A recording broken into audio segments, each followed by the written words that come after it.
That night was different. Time stretched, the world fell silent, and I found myself watching my life as if I were a stranger to it. It was a Wednesday evening when I first saw the cracks in what I thought was my perfect little world.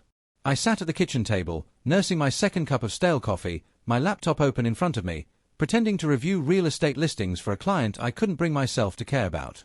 Above me, the sharp, deliberate clicks of Vanessa's heels echoed against the hardwood floor. She was upstairs, getting ready for a team dinner, her words, not mine. 9 years. 9 years of marriage, and I thought I knew her.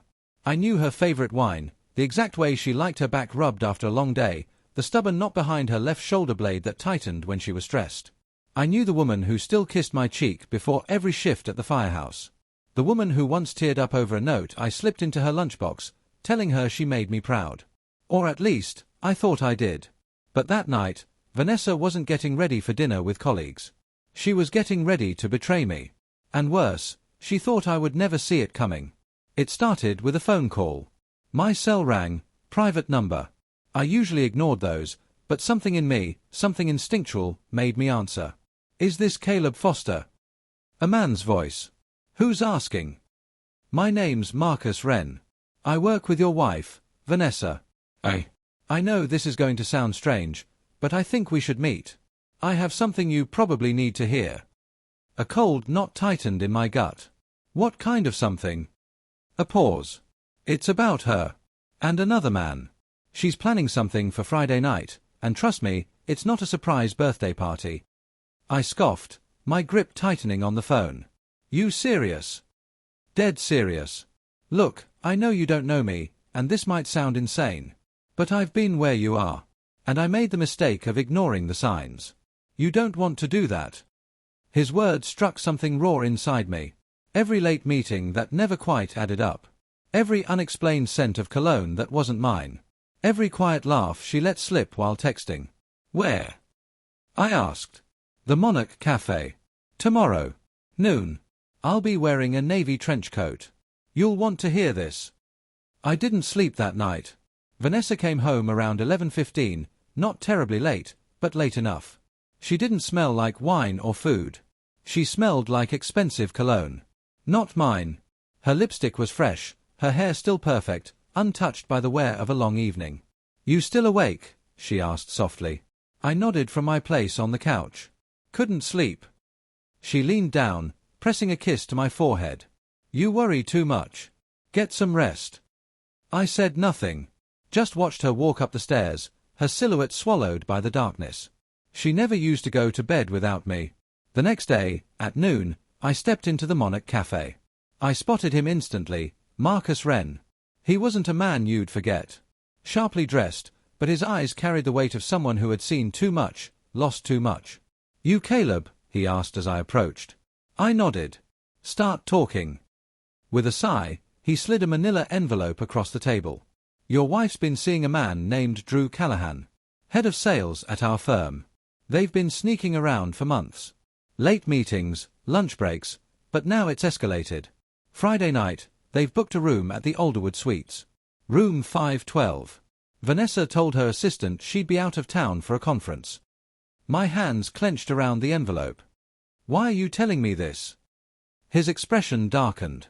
Because 3 years ago, my wife did the same thing. I didn't do a damn thing about it. I believed her lies. 2 months later, she left me for the man she swore was just a friend. Now, I live in a studio apartment while she drives the car I paid for and plays house with him. I wouldn't wish that on anyone. I swallowed hard. You have proof. He nodded toward the envelope. Photos. Text messages. A copy of the hotel reservation. She booked it herself.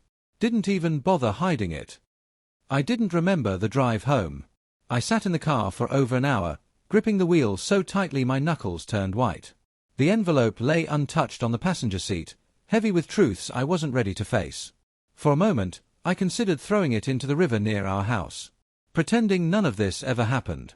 But I wasn't a fool. I knew better. That night, when Vanessa was asleep, I opened it. The first photo was of her in the blue dress I bought for our anniversary, laughing, her hand resting on Drew's chest. The next was of them leaving a wine bar, his palm resting against the small of her back. Then, the texts. Vanessa, can't wait to have you all to myself Friday. Face blowing you a kiss. Drew, you're going to love room 512. Bring that red lace set you wore in Vegas. Vegas. That was the trip she took alone. A work retreat, she claimed. Everything clicked. And in that moment, something inside me shattered. Not just our marriage. Not just the love. But a part of me I didn't even know existed. But I didn't cry. Not then. Because something else took its place. A cold, simmering fury. She thought I'd sit back and take it. She had no idea who she married. I stared at the photos spread across my lap, each one cutting deeper than the last. The way she smiled. The way she leaned into him. The way her fingers traced his arm, the same way they once traced mine. That wasn't my wife. Not anymore. The next morning, I woke before her. Made breakfast like I always did.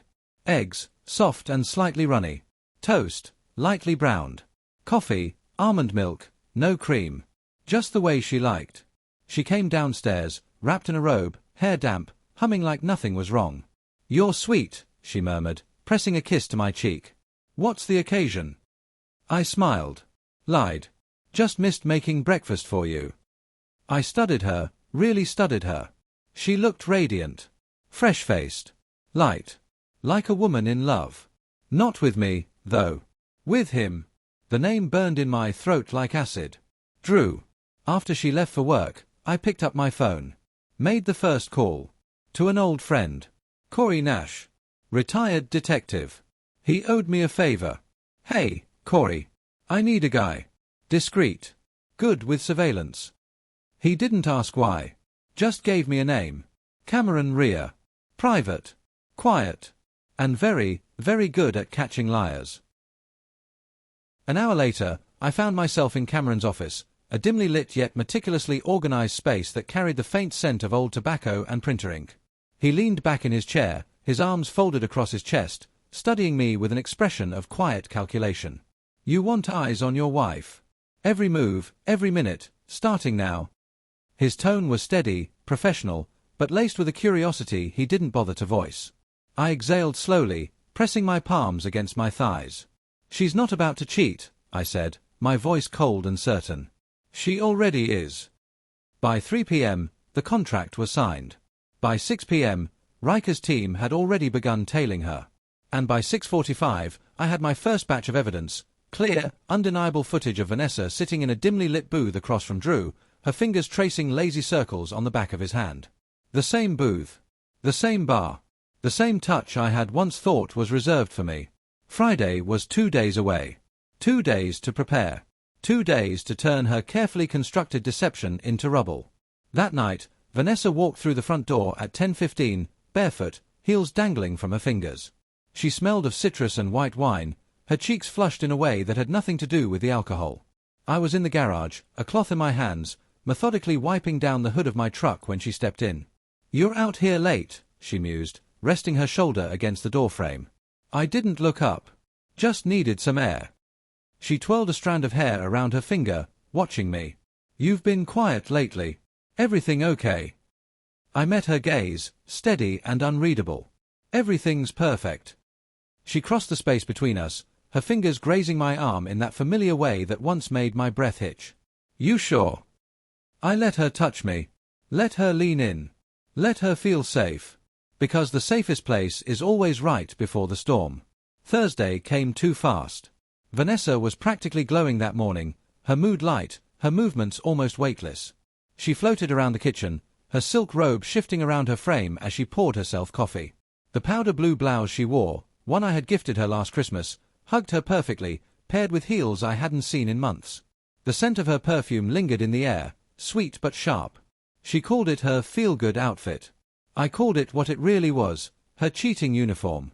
She sat across from me, nibbling on toast, scrolling absent-mindedly through her phone. I watched her, memorizing every detail, every flicker of deception in her eyes. "Big plans for the weekend?" I asked casually. She didn't even look up.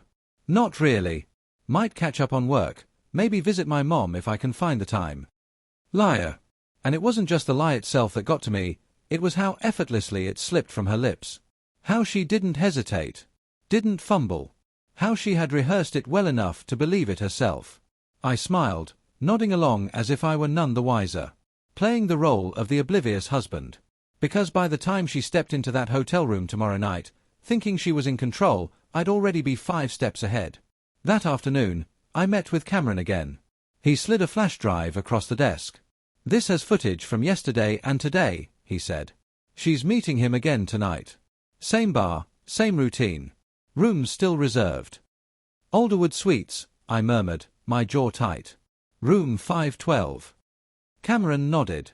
"Reservations under his name. She used her corporate card for the incidentals." I let out a sharp breath, shaking my head in disbelief. "She's billing our marriage for her affair."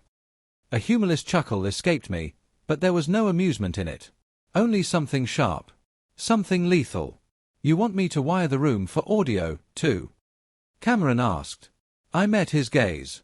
"No," I said. "She won't be using it." Back at home, I waited. She came in late, of course, 10:15, right on cue. Her hair was tousled, her lipstick faded but still present. There was a flush to her skin that had nothing to do with the evening air. "Hey," she greeted, her voice carrying that lazy, practiced nonchalance. "Sorry, long meeting. Had drinks after. You okay?" I was sitting on the couch, watching the clock tick forward, feeling the weight of every second. "Just tired," I murmured. She leaned down, pressing a kiss to my cheek, an action so routine, so practiced, that it almost sickened me. "You hungry?" she asked. "No. We had appetizers," she said, already turning away, already dismissing me, already walking toward the stairs like she hadn't just spent the last few hours in another man's arms. Friday morning hit like a punch to the gut. She was dressed and ready before I even got out of bed. "Early start?" I asked, my voice thick with feigned sleep. "Yeah," she answered, not even sparing me a glance. "Lots to do before the weekend." From the window, I watched her pack a small overnight bag into the trunk of her car. And for a moment, I just stood there, gripping the windowsill so hard my knuckles turned white. This was it. She was really going through with it. I called my divorce attorney that afternoon. "Have the papers ready," I told her. "But don't serve them just yet." Waiting for the right moment. A slow exhale left me. Something like that. Because tonight, Vanessa wouldn't find pleasure in room 512. She would find her reckoning. At 6:30 p.m., she was gone. I watched from the window as Drew's sleek black sedan pulled up. She didn't hesitate. Didn't glance back. Didn't falter. She simply tossed her bag in the back seat and slid into the passenger side like she was stepping into paradise. But paradise was about to become hell. Cameron's team was already inside Alderwood Suites. Cameras had been installed. GPS trackers in place. Every word, every action, every betrayal, captured. At 7:19, they checked in. At 7:26, Vanessa sat on the edge of the bed, champagne in hand, Drew behind her, his lips brushing against her neck. At 7:30, the television in their room flickered to life. And there I was. Pre-recorded. Calm. Controlled. Dangerous. "Hope you're enjoying the champagne, Vanessa." "Drew, nice to finally meet the man who thought he could take what's mine. But let's be clear, you didn't take anything. She gave it away." Vanessa's glass slipped from her fingers, shattering against the floor. Drew took a step back, his confusion turning into something closer to fear. "You thought I'd cry, beg, break." I let out a slow, measured chuckle. "Nah. I just made sure neither of you will ever forget tonight." I watched from the monitors as Vanessa reached for the nightstand, trembling fingers pulling open the drawer. Inside was a large envelope. Divorce papers. A list of every lie. Every meeting. Every message. Every photo. At the bottom, a transfer receipt. The house. Sold. Her car. Repossessed. Our accounts. Frozen. By the time she realized what had happened, she had nothing left. And that was the moment she truly understood. She didn't just lose a marriage. She lost a war.